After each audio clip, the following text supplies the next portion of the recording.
We are celebrating the birthday of a very famous and successful aircraft, the Spitfire. The 80th anniversary of the first flight is in a few days' time. But what I'm going to do this evening is talk about the men who flew them in the Battle of Britain, and indeed the other aircraft that took part in the Battle of Britain. My technical knowledge is extremely limited. I can just about tell a Spitfire from a Hurricane, but after that I'm struggling. I also, when I address a service audience, I always own up to the fact that I've never been in any of the services. So there you have some of my limitations. But what I have done over many years is study the men who took part in the Battle of Britain, and I've been lucky enough to interview, meet, correspond with about 400 of them.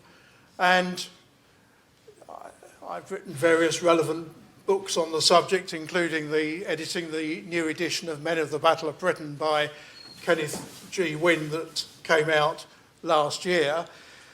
So that's where my particular interest lies, and this evening I hope to talk about the men, their background, the award they were given, the continuing research in the attempts to make a complete list of them, and the memorials to them. And probably before going any further, I ought to offer you at least a short version definition of the Battle of Britain, because different people have different ideas about this. I'm sure that most of you know what the situation was in the early summer of 1940. France had fallen.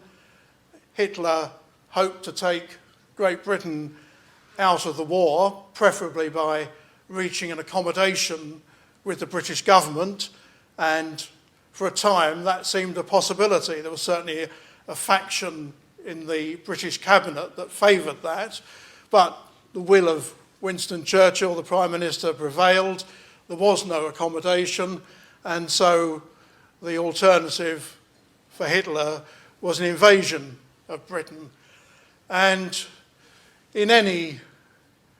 as a general rule, in any modern invasion, the aggressor has to have local air superiority. We could debate whether the British had local air superiority in the Falklands conflict in 1982, but as a general rule. And so Goering and his Luftwaffe were tasked with destroying the ability of the RAF to interfere with the invasion, and that is how the Battle of Britain came to be fought. And in the early days after the battle, the official dates were considered to be August the 8th, 1940 to October the 31st, the same year. But in 1945, and we'll go into more detail in this later and how it came about, the Air Ministry made an announcement that the official dates now were in fact July the 10th, 1940 to October the 31st. Once again in the same year. And that's what has remained the official extent of the battle ever since. As it happens, those were the dates favoured by Lord Dowding, who had commanded Fighter Command in the battle, although he admitted they were arbitrary dates. But then the most military official pronouncements of that sort are arbitrary, and this was no exception, but it has led to plenty of heartache ever since. and we'll, as I say, we'll talk a bit more about this later on. But that, anyway, is is the period we're considering this evening. What about the men who flew in the battle? What was their background? The popular view, I suppose, is that they were mostly upper middle class ex-public school boys, and people usually assume they all flew Spitfires, which wasn't, of course, true.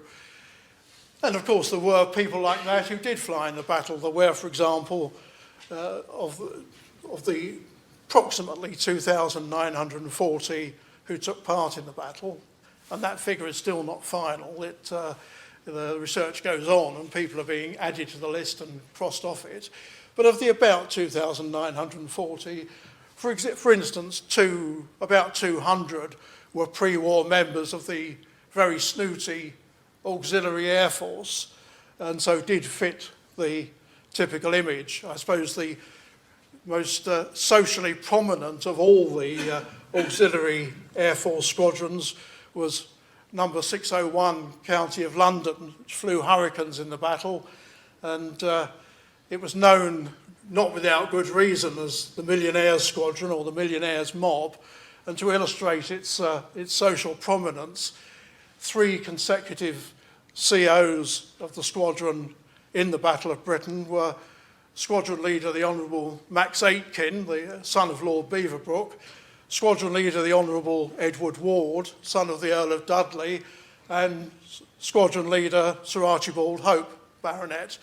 Well, the other Auxiliary Air Force squadrons didn't quite come up to that, but they all could be a bit snooty. But on the other hand, the Air Council, long before the war, had realised that there was a severe danger of a shortage of pilots when war came, and all sorts of measures had been put in place.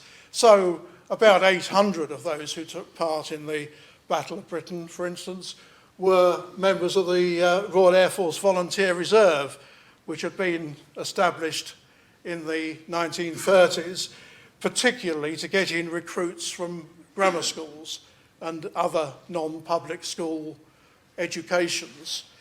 And the RAF also had various schemes in the 30s for training promising members of its own junior ranks to be pilots.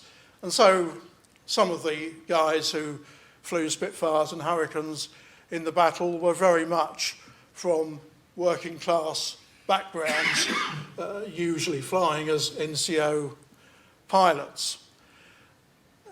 But as I'm sure many of you know, Fighter Command in 1940 was an international organisation. About 20% of those who flew in the battle came from overseas. Of course, the Dominions and Empire were well represented. There were aircrew from Australia, New Zealand, Canada, Newfoundland, then a separate country, South Africa, the Rhodesias, and then there were others from amongst other countries, Poland and Czechoslovakia, France, Belgium, Ireland, and the United States. Let's not forget that Irish nationals flew in defence of Britain in 1940.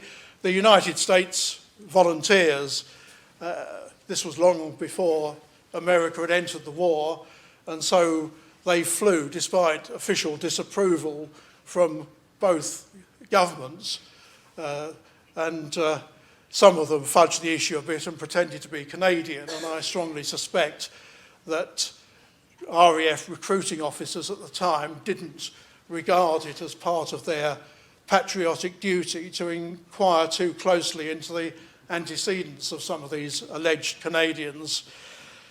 There was also one man who flew in the Battle of Britain who was officially stateless. That was Pilot Officer Alfred Lammer, who was an air gunner with one of the Defiant squadrons, number 141. He was Austrian by birth, and he had been working in London when the Nazis entered Austria. He refused German citizenship and was declared stateless. He volunteered for the RAF at the outbreak of war. Somewhat to his surprise, he was accepted. He flew, as I say, in the Battle of Britain. He was given British nationality in 1941, and later in the war earned the DFC and bar. And he went on after the war to be a well-known photographer, including producing images for Royal Mail stamps. So a very mixed bunch in fighter command in 1940, and we owe an awful lot to all those other nationals. What about the world in which they existed? If you haven't been there, you can't possibly know what it was like to be in one of 10 or 12 Spitfires or Hurricanes diving into perhaps 200 German aircraft. But of course, over the years, I've picked up some of the flavour of it from the people I've talked to and what I've read. It was, for example, a world in which death was very close for many of them. If you were flying from one of the Frontline stations in August and September 1940, Hornchurch, Biggin Hill, Kenley, Croydon, Tangmere, Middle Wallop and so on, if you lasted 2 weeks, you were a veteran. To give perhaps a couple of examples, on August the 31st, 1940, number 253 Squadron, flying Hurricanes from Kenley, lost 2 COs in one day. In the morning, squadron leader Harold Starr bailed out over Kent and was machine gunned and killed under his parachute by a German fighter. The previous CO of the squadron, squadron leader Tom Gleave, was still flying with 253 as a supernumerary before taking up a ground posting, and he retook command. A couple of hours later, he was shot down and grievously burned over Biggin Hill, going on to become a founding committee member of the Guinea Pig Club. And so by the end of the day, the senior officer on the squadron available to lead it was one of the flight commanders, Flight Lieutenant Bill Cambridge, and he was killed a few days later. As another example, I edit 1940 magazine for the Battle of Britain Memorial Trust. In this year's edition, I published a photograph of a small group of officers taken outside the officers' mess at Tangmere on the morning of Saturday, September the 7th.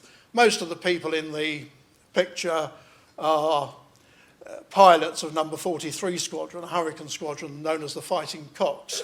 Everybody in the picture is beaming cheerfully at the camera. 2 of the people in the picture were killed that afternoon and 1 about a week later. So we really are, for those frontline squadrons, talking about a very high casualty rate. It was a time of contrast in that you could be going into the air several times a day and fighting for your life, and then spending the evening in a country pub or a London club, or going home to your wife. At that stage of the war, the regulations forbidding wives to live on or near airfields had not come into effect. And then you would be back probably early the next morning, ready to fight for your life again. And one tip I can pass on to you, if anybody's going to do a bit of flying, that one of the few told me was that if you've got a hangover and when you're taxiing for the first sortie of the day, give yourself a few whiffs of oxygen. That cures the hangover. So I hope that's useful to somebody. It was a world in which commanding officers wrote letters of condolence, if they got round to it, which contained sentences such as, "He was a much valued member of the squadron who will be sorely missed." This could sometimes be translated as, "He was here for 2 days and none of us got to know him." COs also were inclined to, if the airman was officially missing, to try and hold out a little bit of hope in the letter, particularly if he'd gone missing over the sea or near the coast. So you see letters that say that it is just possible that your son or your husband has been picked up by the Germans and he will be reported as a prisoner of war.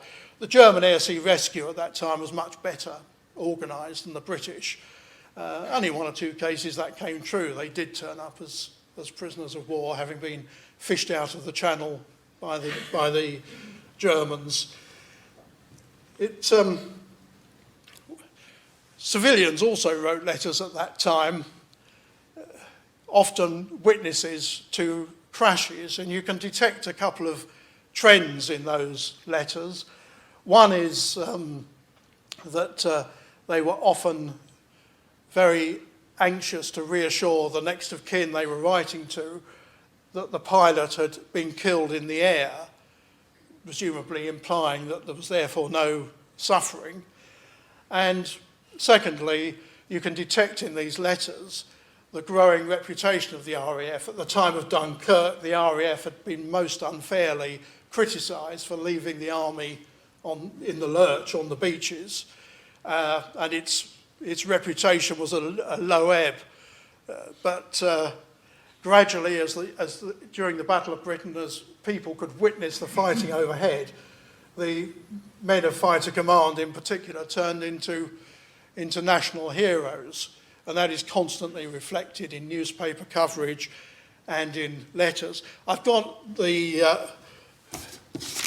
wording of one letter here, which I'll read to you if I may, which illustrates the points I've just made.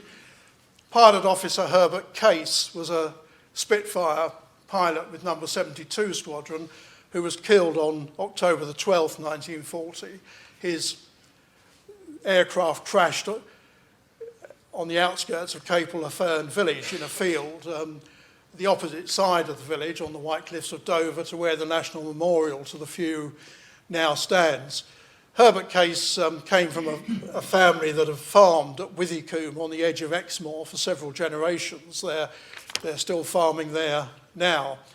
And sometime after his death, his mother received a letter from an army officer's wife who had witnessed what happened, and she said, "Dear Mrs. Case, I've hesitated long before writing to send you some news of your boy's heroic end and a piece of the Spitfire which I thought you might like to have.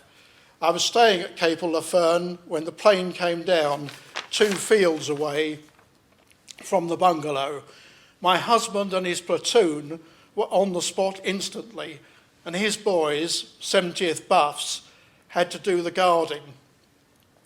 We had been watching the fight when 9 Messerschmitts swooped into 2 of ours. Everyone was terribly upset when the Spitfire was shot down. I have seldom seen my husband so affected. But he assured me that the boy must have been killed in the air before he crashed. I thought this knowledge might be of some small comfort to you in your tragic sorrow and pride in the astonishing courage of these sons whose deeds fill the world with admiration. Forgive me for intruding. This is not meant like that and requires no answer." The original of that letter and the piece of wreckage from the Spitfire are now in the safekeeping of the Battle of Britain Memorial Trust on behalf of the Case family. it was also a world in which, as the COs were writing their letters of condolence, adjutants were packing the belongings of dead or missing airmen and sometimes taking the view that they ought to lose items they didn't consider appropriate for the eyes of the widow or the parents. It was a world too where particular words still resonate in the minds of the guys who were there. Scramble is the obvious one. The phone would ring at a dispersal point. You never had any idea, apparently, whether the receiver might be replaced with a bored shout of clothing parade in 10 minutes or naffy wagon coming, or whether it would be slammed down with that shout of squadron scramble. And there were those in later life who were quite happy to tell somebody like me that particularly as the battle wore on, as the exhaustion set in, as the familiar faces disappeared around them, their first action on hearing that doom-laden yell might well be to run behind the dispersal hut, vomit, and only then join the rush of ground crew and pilots for the aircraft. And then there was that last contact with another human being, perhaps last contact ever, when one of your ground crew tightened the straps and disappeared from view with a shout of "good luck, sir," or "give 'em hell, Sarge." Another word that sticks in their minds is break. Shouted at you in the air, it meant take immediate evasive action. Normally it meant there's a snapper, a BF 109 behind you. It might be a general shout of break. It might be green 3 break, or it might be a quite personalised titch break left. And you ignored that warning at your peril. There was an occasion when one Hurricane pilot shouted back over the radio, "Hang on a minute, old boy, while I finish off this Heinkel." Perhaps surprisingly, he survived the Battle of Britain, but I'm afraid not the war. And they talk about the amazement they found when they obeyed that shout of break to go in a few seconds from the middle of a heaving mass of aircraft into a completely empty sky. And then for the Sprogs in particular, there was the problem of finding your way home. And one thing they recall as particularly helpful in that sense over southern England was the secondary main line of the Southern Railway, which runs, still does, pretty straight for a good many miles across country between Tunbridge and Guildford. And once you'd found that, then you had some idea of where you were. It was a world in which nicknames became very important and tended to stay with their owners for the rest of their lives. To be given a nickname was to show that you'd arrived, that you were one of the gang. It was like being given your colours at school or a county cap at cricket. Some of them were fairly obvious plays on names.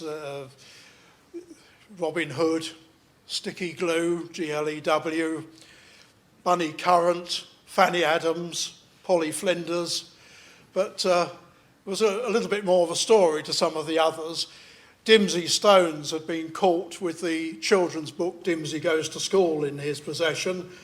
Grumpy Unwin had been given that name by Tin Legs Barder after he'd complained that Barder bashing a new pair of tin legs to make them fit better was disturbing his rest. Cocky Dundas was named not for his manner but for his colouring. On 152 Squadron, the two hogs were differentiated by being Fat Hog and Fin Hog. Uncle George Denholm commanded 603 Squadron, Spitfire Squadron, throughout the battle. He was Uncle George partly because he did have an avuncular manner, but also because aged 31, he seemed incredibly old to some of the pilots under his command. And on one of the Polish squadrons, number 303, the Polish pilots so respected their Canadian flight commander, Johnny Kent, that they christened him Johnny Kentowski. And yes, in the vast majority of cases, these names stayed through to the end of their lives. That's how they were greeted. In fact, in the 1990s, in the Daily Telegraph, Grubby Grice claimed that not only was he still being addressed as Grubby Grice, but his wife was getting letters addressed to Mrs. Grubby Grice. And final point on the world, it was a world of gallows humour. Roger Hall, Sammy Hall, recorded how he arrived in early September 1940 in a smart sports car at his first posting at 152 Squadron at Warnwell in Dorset, and another Spitfire squadron. And shortly after he arrived, he was approached by one of his new comrades who said, "If you get killed first, can I have your car?" This deal was done. The comrade, I'm afraid, was killed about 6 weeks later. Sammy Hall lived into this century, into old age. I don't know what happened to the sports car. And another example of the gallows humour, and I believe this is true, was that apparently there was a dogfight going on over Maidstone, and a burning Spitfire was seen falling out of the sky, and a voice over the RT was heard saying, "Oh damn, he owed me a tenner." Happily, the pilot in the burning Spitfire did get out by parachute and survived. So, just some sketches of the world in which the few lived. But getting perhaps to the crux of tonight, how were they recognised and listed? There was a clamour right from the time of the Battle of Britain that both these things should be done, that they should be, the few as they'd come to be known through Winston Churchill's speech of August the 20th, 1940, they should be given something to wear on their uniforms that said Battle of Britain, and that a complete list should be made of them to go down in history. As far as the award was concerned, an early proponent was a Northern Ireland MP, a baronet, Sir Ronald Ross. He argued that in Parliament, admittedly at a time when Parliament was giving a lot of time to such matters, and there were certainly people then who thought that there were more important things to discuss in the middle of the war than awards, whether to the Battle of Britain Airmen or to anybody else. You can detect that in the diaries of Jock Colville, Winston Churchill's private secretary, who wondered why on earth the time was being taken up with this. But it became very politicised. The original intention, I'm going to cut an extremely long story short here, the original intention had been to not announce any campaign awards until the end of the war. But then somehow the Africa Star got announced, and it rather went on from there, the debate and who should be recognised and who shouldn't be. But eventually, in 1945, an Air Ministry order announced that men who had flown in the Battle of Britain should be entitled to the immediate, in inverted commas, award of the 1939-45 Star with a Battle of Britain clasp to go with it. And the normal qualification for the 1939-45 Star is a bit complicated. Probably take about half an hour to spell it all out. but broadly, you got it if you'd spent 6 months in any of the services in an overseas operational area, and you got it if you were removed before the 6 months was up through death, wounds, being taken prisoner and so on and so forth. But a number of immediate awards were made, and the Battle of Britain was one, 24 hours service in the Dunkirk perimeter was another, 24 hours in the Norwegian campaign, 24 hours on some commando raids. Many years ago, I explained to my father that he had an immediate 1939-1945 star, in his case being for the 24 hours of service, 2.5 days in his case, in the Dunkirk perimeter. It was a matter of absolutely no interest to him, I suspect, but anyway, he learned that bit of information. And but for the Battle of Britain, the requirement was one operational flight, authorised operational flight, with one of a considerable number of accredited units, mostly RAF squadrons, and that one flight had to have taken place between, as we heard earlier, the 10th of July 1940 and the 31st of October the same year. And it was stressed at the time that this award was to be very strictly rationed to those who had where there was clear evidence, and it only applied to fighter aircrew. Other aircrew may have come into contact with the enemy. Of course they did, in Bomber Command and Coastal Command, fighting the Battle of the Barges, destroying the German invasion barges, as they did at the time. Rightly or wrongly, however unfair it may be, it was limited to the fighter aircrew. And the list of designated, accredited units with which you had to be serving to get the award, they kept on changing it. There were changes made in 1945, in 1946, in 1960, and as late as 1961. And from 1961, we have a list of 71 such units.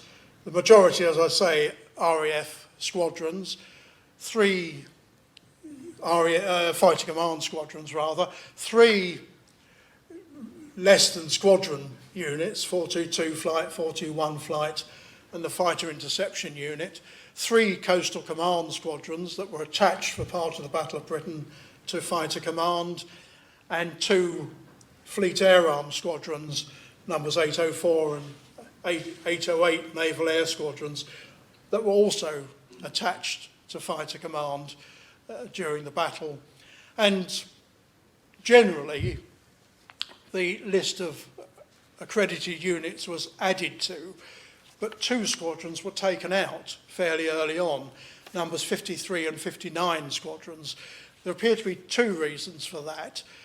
It would seem that both had gone back to coastal command from fighter command in the day or two, perhaps before the battle officially started, but also they were squadrons flying the bomber type of Blenheim rather than the fighter variant. The other coastal command squadrons that did get and keep the clasp were equipped with fighter Blenheims as opposed to the bombers.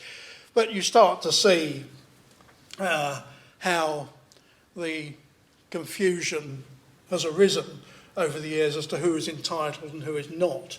And on occasions, the RAF personnel function, as well as probably the Royal New Zealand Air Force and the Royal Navy, have been too generous in giving out Battle of Britain clasps. And so the mere fact that somebody possesses one does not prove that they're entitled to it, how honest the mistake may be. And you get plenty of other people turning up wearing them. There are the pure imposters, you get some of those. You get people who think they ought to have had it, but such as people in Bomber Command. There's a WAF who's still around, a member of the Women's Auxiliary Air Force who served at Uxbridge, number 11 Group HQ during the battle, who wears the clasp and she's not entitled to it. When the Sir Keith Park statue was unveiled in Waterloo Place in 2010, I was a few yards away when a furious veteran of the battle, a Hurricane pilot, had to be persuaded not to confront this WAF who was also there.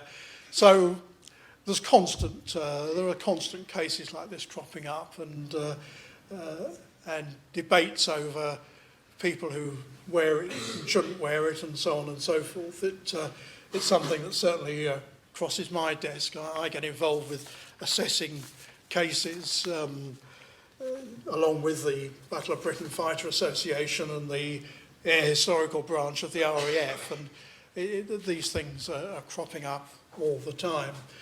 The other strand of the wartime pressure was to produce a complete list of all those who had taken part.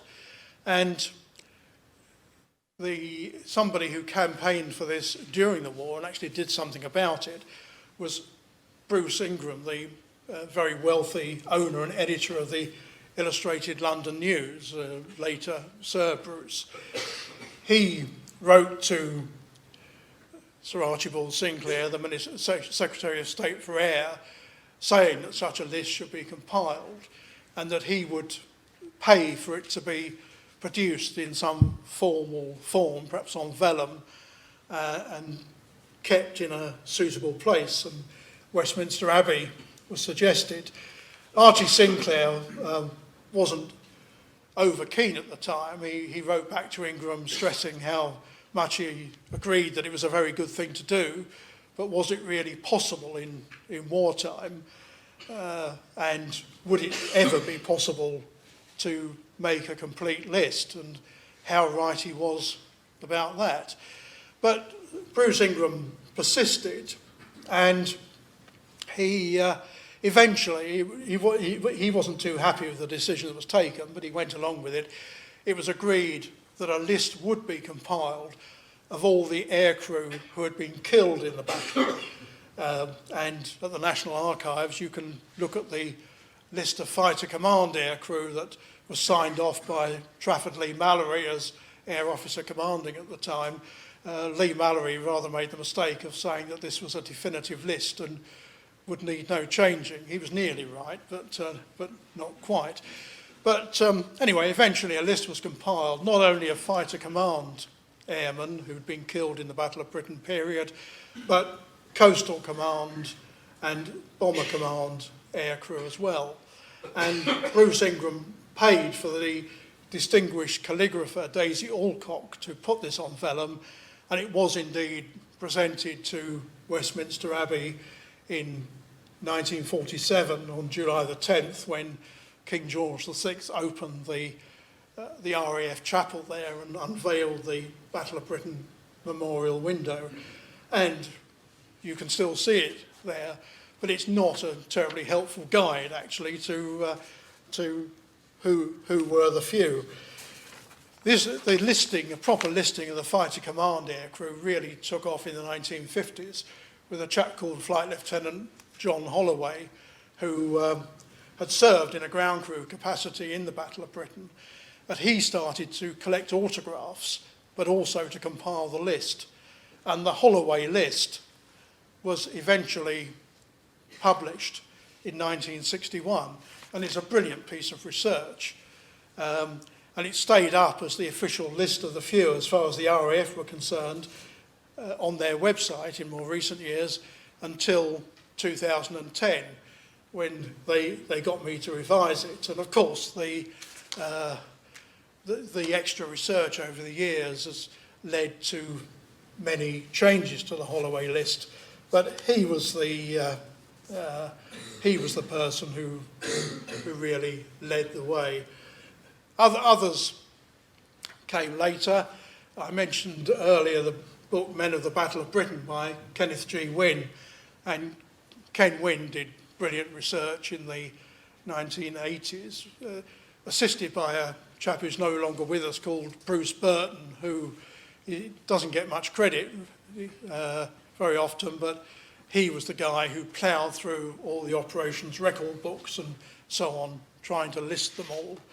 And one of the problems there is that some of the operations record books weren't kept very assiduously. And who can blame the people at the time? Was it really the most important thing in the world when there were bombs falling around your ears to keep the squadron war diary up to date? But that has led over the years to some quite difficult decisions, and also some remarkable ones.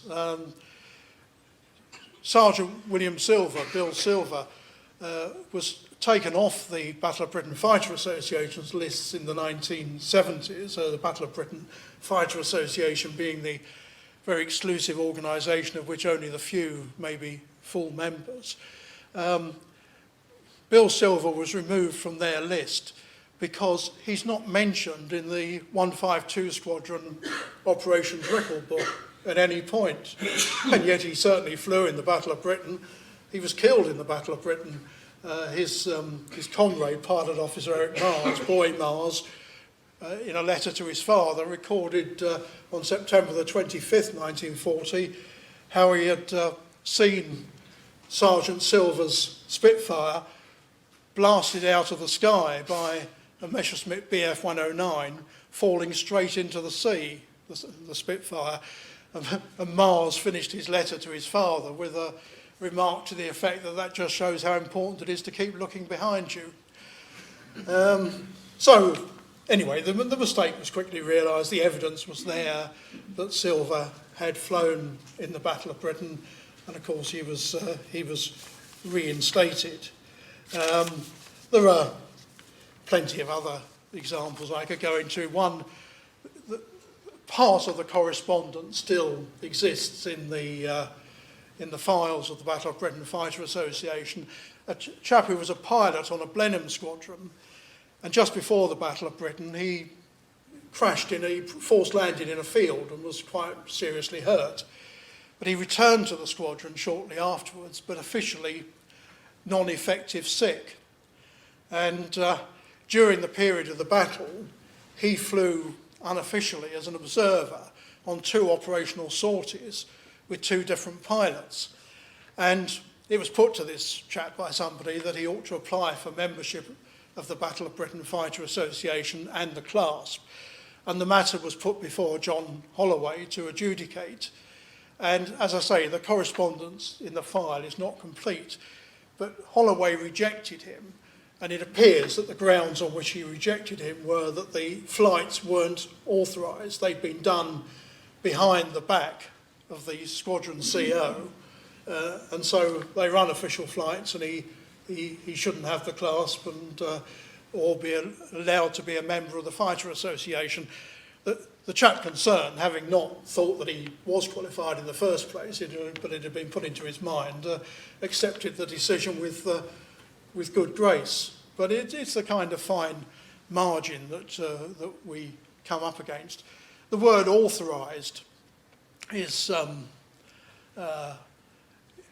sometimes open to debate. There was the case of the novice sergeant pilot on a Spitfire squadron towards the end of the battle, who was taken up by his flight commander for a training exercise, and during the course of that exercise, the controller came over the radio to the flight commander asking him to investigate reports of an enemy aircraft. The flight commander said to the sergeant behind him, "Follow me," and went off, found the German bomber and shot it down. The sergeant pilot, Sergeant Strawson, was not included on Battle of Britain lists until this century, when he has been added. That was his only operational flight in the battle. Now, the debate was, does the flight commander saying, "Follow me," in mid-air constitute authorisation? Well, this discussion was going on once. I was involved in a discussion about it in the presence of a Hurricane pilot from the battle who said, well, if he hadn't followed him, he'd have been in a hell of a lot of trouble. which I'm sure was true enough. And anyway, Sergeant Strawson, or Squadron Leader Strawson, as he later became, he was killed in North Africa later in the war. He is now officially on the Battle of Britain lists. If you go to for example, the National Memorial at Capel Fern, you will find his name on the memorial wall there. But that was the one operational flight he made in the Battle of Britain. Then there were some people who actually were credited with shooting down enemy aircraft in the battle and didn't get the clasp. They were mostly instructors with operational training units who somehow managed to insert themselves into the fighting. And one or two of them went through the rest of their lives with feeling a considerable sense of grievance that they had not been awarded the clasp. But anyway, in 2016, we've reached the point where we do have a list, which is as good as we can hope for at the moment. It does have about 2,940 names on it, and I've absolutely no doubt that there are more to come. Probably no more pilots. We've added 2 pilots this century. Probably the ones still to be found were Blenheim wireless operator, air gunners, observers and radar operators who maybe made 1 or 2 flights and it didn't get recorded at the time. I'm sure there will be some more of those, but for the moment we have a list of about 2,940. And how are they remembered? Well, I've already mentioned at some length the National Memorial at Capel Fern, founded by a Battle of Britain veteran, Wing Commander Geoffrey Page, who was also shot down and badly burned in the battle and became a guinea pig. And that was Geoffrey's great dream, to have a national memorial. And he died in 2000, but he had seen that come to fruition before he died. And if you manage to get there sometime since last year, there's been a tremendous new visitor centre opened by the Queen last March, and it seems to be going down very well with the visitors. There's a central film in what we call the Scramble Experience, which is a day in the life of Hurricane pilots, and in particular the interaction between a novice sergeant and a more world-weary flying officer. And I don't know, I think this is a good thing. You may feel it isn't, but this film has been reducing some visitors to tears, including one veteran of the battle who stood and watched it with tears running down his face and then said, "That's the closest I've ever seen to what it was really like." So, yes, I am biased, I'm involved, but do go to Capel Fern. There's the monument on the embankment in London, which also lists the names of all of the few. And one of the developments of fairly recent years has been the proliferation of small memorials, often at the site of a crash. And there really are a lot of those now across Kent, Surrey, Sussex, Hampshire, and so on. I spoke at one which was quite memorable 3 years ago. This was a memorial to Sergeant Bobby Fraser of number 257 Squadron, who was shot down over Dover in October 1940, and his Hurricane crashed into a wood at Shaddockshurst, a village near Ashford. And the present landowner owns the farm and the wood on which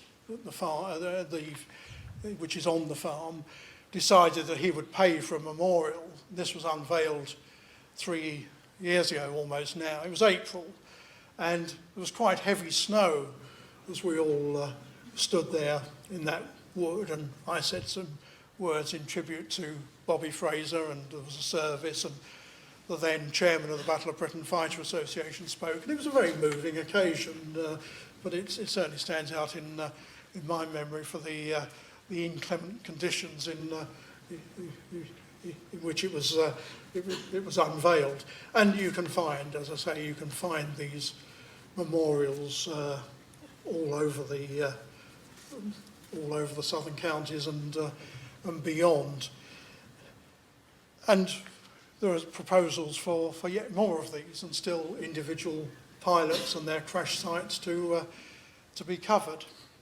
I thought I would close by quoting to you the words of another small memorial.